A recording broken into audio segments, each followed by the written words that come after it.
Scorpio, as always, I shuffled the cards already and I pulled out.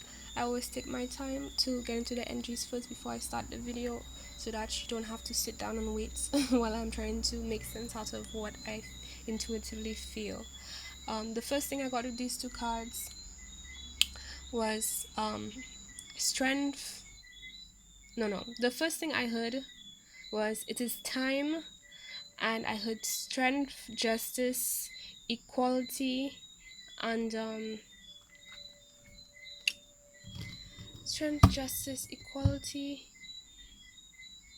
getting what you deserve. That's what I heard. Okay? Now let me shuffle your. You're right. Okay, we got your card for your rebel from the Rebel Oracle deck. Alright, okay. So these two are more personal. I feel like this one is more health concerned. But let's start with your cards here. Okay? Justice and Two of Cups. So automatically, the first thing that would come to mind is a romantic situation, but it doesn't have to be. It could be any kind of partnership. It could be family. It could be friends. It could be relatives. Well, family, right? It could be business. It can be at your workplace. But encompassing everything, whatever situation you are in particular, I feel like right now there's not just a huge focus on justice, but balancing of the scores is what I heard in terms of you getting what you truly deserve. Um, I feel like for a long time you've been getting situations where people their efforts, people and situations, like the intention behind what they gave to you wasn't really pure. It was more about what you had to offer and how they can get what you have to offer. Rather, it's really being about respect, honoring you, seeing the real you or the situation for what it is, and treating and giving back that effort, commitment, loyalty, and respect that you yourself were given towards them and this or the situation as a whole. Okay, now I feel like this is also a reminder that in order for you to get that kind of vibe that you're searching for, to continue to maintain that vibe within you in terms of ensuring that you yourself are fair, you are objective, you are honest, you do the right things when it comes to you and how you go about your life. But and I feel like you guys already know have that in check. It's just that I know how so intense being a Scorpio can be in terms of your when your feelings really like, sometimes things can feel so intense that it controls us. How we feel controls us, and it causes us to behave in a way that we may not willingly decide to behave if we could, like, put an off or select an on and off switch, excuse me. But at the end of the day, it's like, in a sense, sometimes you feel like you're a victim of your emotions, and tend to interact with people and do things as a result of how you feel. So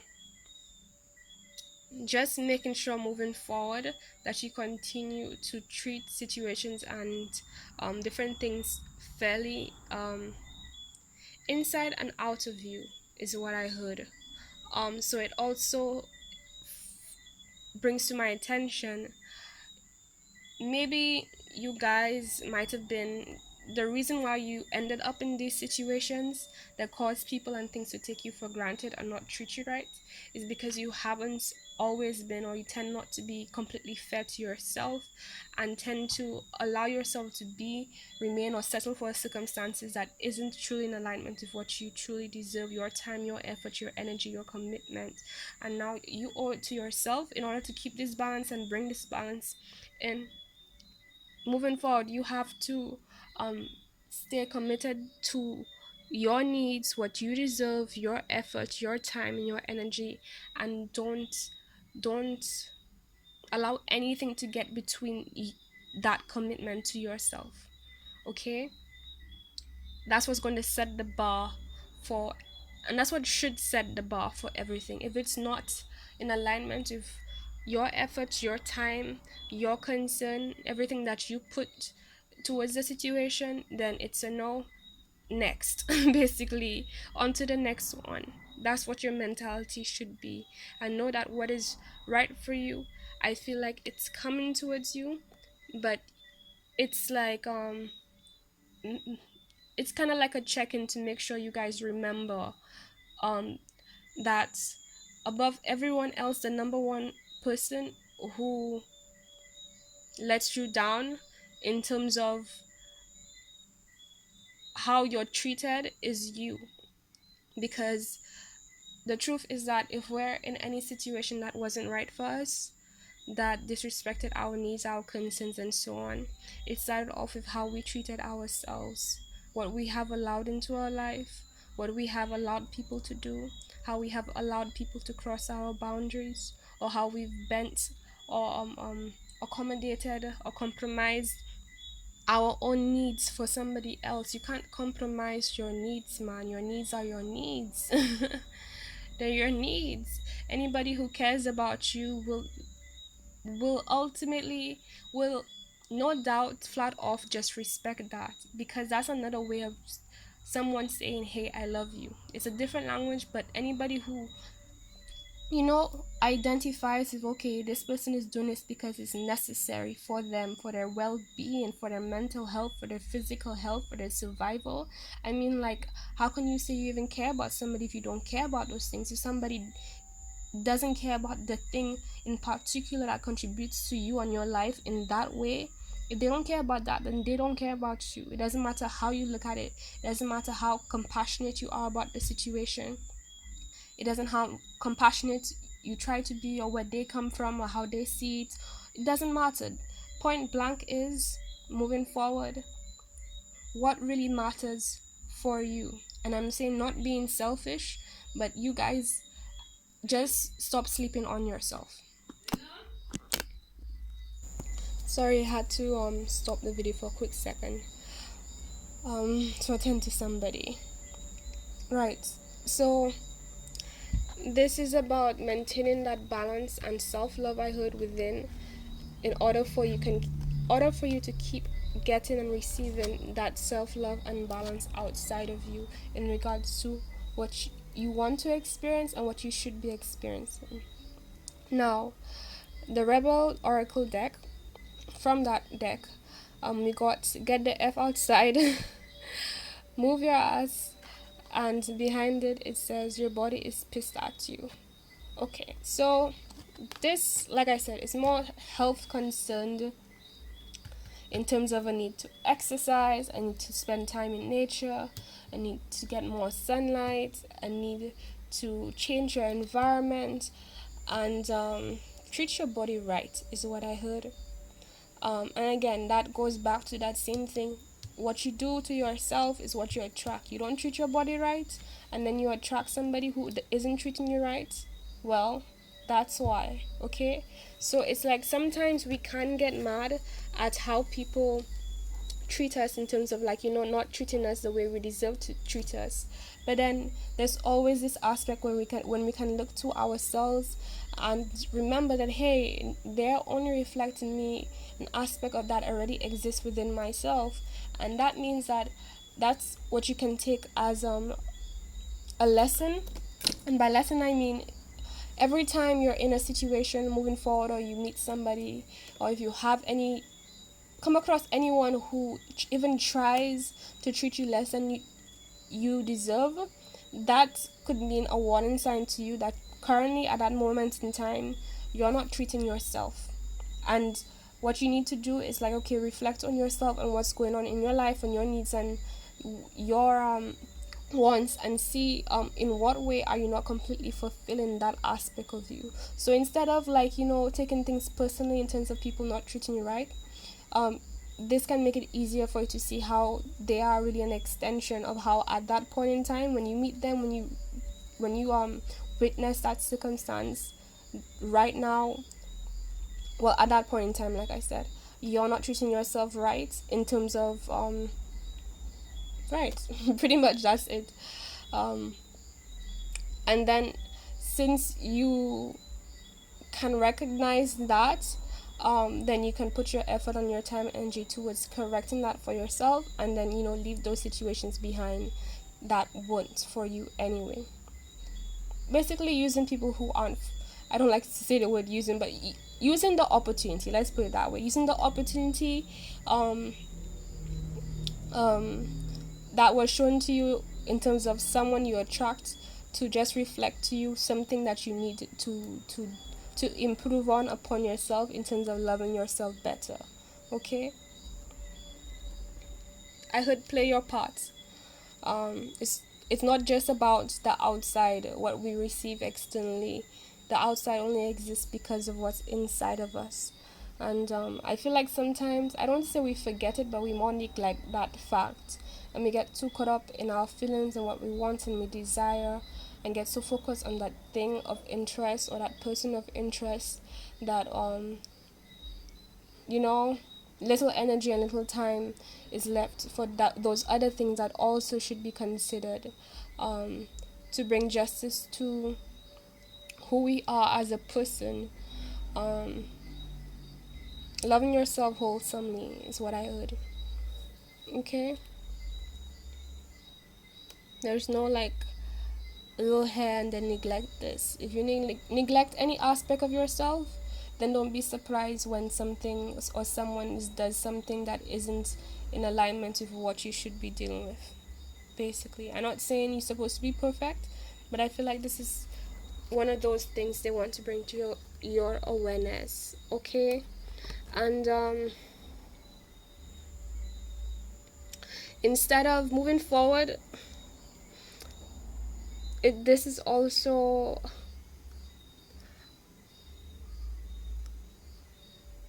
it wants to bring to your attention that maybe you can also try incorporating the mentality of every situation, every person just being a lesson. I feel like that's a bit cliche, but with this lion hair and the snakes going up, this is similar to the international sign for medicine, right? And when it comes to soulmates, I know people have different understandings of soulmates, but at the essence of it, a soulmate is, the reason why soulmates occur is because there's one aspect in that person, not just reflected in the other, but then there's one aspect in that person that one person doesn't have and needs. And the point of these two coming together is so that one person can take on or develop the aspects of them that they were lacking, that however you can also find in that person they're dealing with, and the same thing for that person. Hopefully that makes sense, right? It's basically there are elements in each person that the other person needs, and they are brought together so that they can offer that to the next person, and then the lesson is learned and then you move on. Now, like I said, there are different aspects of soulmates. There's your partnership, there's twin flames, there are karmics. I think there's what called twin, what's it, something flames, I can't remember. There are all kinds, but all in all, it's still all a lesson. There are some people who are meant to stay, there are some people who are just for that moment or for this lesson, and then you move on from them completely. Or those who like are for a lesson, you move on and then you meet them again, you know. So just to keep that in mind, it's not really that serious in terms of that person doing anything towards you. Like, they are what they are and they came attracted to you because there is something in you that they needed, and the same for them. When it comes to situations where it's like you are the person who wasn't treated well, it normally means that you are supposed to adapt the not the attitude, but at least in terms of your behavior towards people like that person you're dealing with. You're supposed to learn to become more what's the word, not just cold, but the way that they are not really considerate about you, you're supposed to learn to do the same thing towards them. Have that same attitude and treatment, give that same treatment towards them, in the sense of like give them the same effort they give to you, right? and even more so discerning whether or not that is even a situation you want to be in anyway, because sometimes it's like, yes, that person might improve, and there are other times where it's like, no, you're just supposed to see the situation for what it is, and then you move on. Okay, and I'm not saying to get back at anyone. All I'm saying is that when it comes to balancing out and um, being fair to yourself does mean that you have to sometimes give people a taste of their own medicine. You know, they didn't care that much about you. Now, sometimes you don't have to care that much about them, and use your energy elsewhere, that is towards yourself, so that you can grow and develop yourself and attract more situations that is for you. There's so many ways that you can use this information, and that this information can apply to you in your life. But hopefully you're getting the general message of, treating yourself right. And I heard drawing boundaries where it is needed, where it is calling for, to be honest, because sometimes it's like you may not have this particular boundary towards somebody until you see them for what they are, and then they show you, okay, no, you need to draw a line there, because that person doesn't understand or is not equipped in treating me in the right way, so I have to create, you know, this line, this wall between me and them in that way, in order for them to treat me that way. And then it comes down to, okay, either you treat me well or you can leave. Okay, but I'm hearing I need to like focus on yourself more than whatever isn't right for you, isn't treating you right. Okay, that will attract a lot of love, a lot more love in your life, a lot more of the right kind of love for you. Hmm. And for some of you guys, it might include doing something creative. And really, honestly, this is probably for just some of you, but um, remember that whoever is right for you will not cause you to compromise the real you. So if there's anyone you're dealing with that makes you feel like you have to water yourself down or change this and things about you that, honestly, if that person wasn't in the picture, leave it up to you, you're just very happy with, and it fulfills you, and it doesn't mean like you're harming anyone or anything, and it isn't harmful to you, whatever exudes that kind of vibe, um if anyone says, does, feels a way about those things about you that just are and is the real you, that alone is a signal that that person is not for you. Now, it does mean that they can change and learn to just accept it. That's what I do. It's like, well, at the end of the day, this is me. Either you vibe with me and, you accept me as I am, or you can go somewhere else. No hate, but I'm gonna be who I am. At the end of the day, it's only me who has to live my life. At the end of the day, it's only me who has to feel what I feel, who feels when I'm happy, when I'm sad, when I'm angry, when I'm pissed, when I'm lost, and so on. That weight, that experience doesn't fall on anybody else. So, if I know being myself makes me happy, then I'm going to do that regardless of how anybody feels, because at the end of the day, I am the only one who feels it. I am the only one who feels the consequences of not being who I am. And also, if you're not going to be who you are, it makes sense that you're going to end up attracting more situations that isn't right for you, and it's probably going to oppress you, want you to compromise yourself, and all those things you really don't want. Okay, so just a reminder to not succumb to these things and situations that might want to try and make you seem like, hey, being yourself, there's something wrong with yourself. It's just an alert sign that that thing, person, place, or whatever isn't for you. That's it. Okay, now, yeah, that's your reading. um just like I told the other signs, I'm going to be doing these daily card pulls to provide more immediate service for you guys versus the longer readings. No, that does not mean that I'm going to stop the longer readings. I'm going to be doing those again soon, but the point of it is that Sometimes you wake up and then you just really need advice about a situation that's been bugging you down for a while or in the moment, and you really can't figure it out and need a way out. um, the intention is that hopefully this reading will be available for you, and it will provide you that support and clarity that you're looking for at that point in time, versus having to wait and watch an entire super long reading. Okay, my battery's low. One moment.